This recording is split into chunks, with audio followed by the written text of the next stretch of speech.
I lied to a blind neighbor and told him I moved away. Many years ago, I was standing on one of my balconies when a taxi driver was obnoxiously blowing his horn out front. He was yelling at a blind man to walk toward my voice. The blind man looked very hesitant to walk towards the taxi driver because the taxi was parked in the direction of traffic. My roommate and I went down and helped him to the taxi and scolded the driver for being so rude. I made the mistake of giving the blind neighbor my phone number so that I could give him a ride in the future. Then the phone calls came. They never stopped.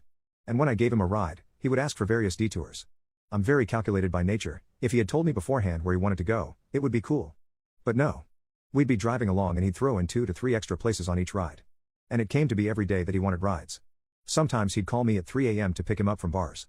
I'd even pick him up from dates. Not once did he offer to pay me, or do anything nice. He'd even call me to remind me to give him a ride, not that I was ever late or backed out. Finally I had enough, so I gauged how blind he was. His response was that he was blind as a bat. A week or two after he said that, I told him I had a job interview in the next city. A week after that, I told him I got the job and was moving away in a month. After I moved away, it was strange as hell walking by him in silence as he stood on the sidewalk.